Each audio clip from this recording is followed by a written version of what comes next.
इसका बेसिकली उद्देश्य ये था कि हम लोगों ने भोपाल में इंस्टॉलेशंस काफ़ी करे थे। जैसे हम लोगों ने बड़ी रेडियो बनाया था भोपाल में।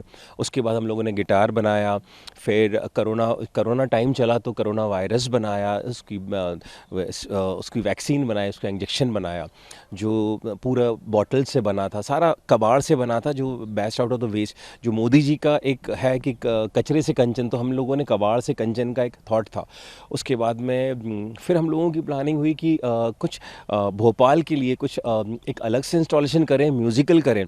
तो हम लोगों ने सोचा कि क्यों कभी दिमाग में आया कि ढोलक बनाते हैं या तबला बनाते हैं।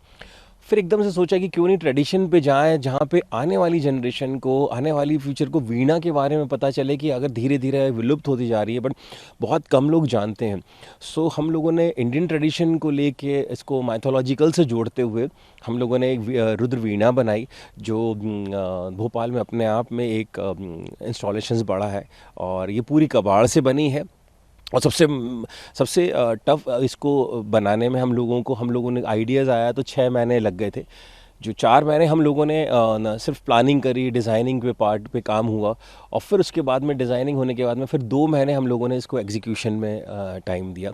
और सबसे टफ था इसका, बता दूं कि ये बहुत इजी नहीं होता, क्योंकि उसकी एनाटॉमी परफेक्ट होनी चाहिए। उसका कोई भी वीणा को देखे तो ऐसा ना लगे कि वीणा के अलावा कुछ और बन गया है।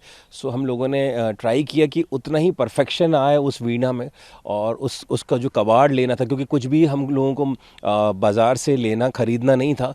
हम लोगों की जो स्क्रैप था, जो कबाड़ था, उसी से हम लोगों को बनानी थी। और देखिए ये एक सुंदर वीणा हम लोगों ने भोपाल को दी, जो एक best out of the waste, मतलब 3R के तहत कहते हैं, जो कि रीयूज़, रिड्यूस और रिसाइकल। तो हम लोगों ने इसी के तहत काम किया, जो रिस्पॉन्सिबिलिटी 2 और R जोड़े, और रिडिस्ट्रीब्यूशन के तहत हम लोगों ने इसको काम किया। सर, ये सबसे बड़ी रुद्र वीणा मानी जा रही है, आखिर आप लोग ऐसा दावा कर रहे हैं क्यों? इससे बड़ी वीणा स्क्रैप से बनी हुई, कबाड़ से बनी हुई, विश्व में इतना बड़ा इंस्टॉलेशन किसी भी म्यूज़िकल में नहीं हुआ है जो रुद्र वीणा में हुआ है। इसलिए हम लोग दावा कर रहे हैं कि हम लोगों ने इसकी पूरी पूरी जांच करी, सारी चीज़ें देखी, तो विश्व में हम इसलिए कह रहे हैं कि इतनी बड़ी वीणा, 28 फीट की वीणा आज तक नहीं बनी है, और ये पूरी पूरी कबाड़ से बनी है, स्क्रैप से बनी हुई वीणा है। बेसिकली ये एक म्यूज़िकल इंस्ट्रूमेंट है वीणा। तो इसका जो परफेक्शन है वो लाने में, और इसका मटेरियल जो है, इसमें दोनों के कॉम्बिनेशन में बड़ी पेचीदा समस्या रही है। क्योंकि आपके पास जो पार्ट्स हैं, हमने जितने भी पार्ट्स इसमें इस्तेमाल किए हैं वो सारे पार्ट्स स्क्रैप में यूज़ हुए हैं। ज़्यादातर ऑटोमोबाइल्स के पार्ट हैं, और ऑटोमोबाइल्स के पार्ट में भी एक वो रहता है कि उसको वेल्ड करना, कुछ अलग मटेरियल के होते हैं जो वेल्ड नहीं होते। तो ऐसे कई तरह के मटेरियल इसमें इस्तेमाल हुए हैं, और सारा जो है वो स्क्रैप है, मतलब एकदम ख़राब जो लोहा होता है वो इसमें इस्तेमाल हुआ है। लगभग 3 महीने हमको इसमें लग गए इसको एग्जीक्यूशन में करने में। बाकी डिज़ाइनिंग पार्ट जो है वो अलग है।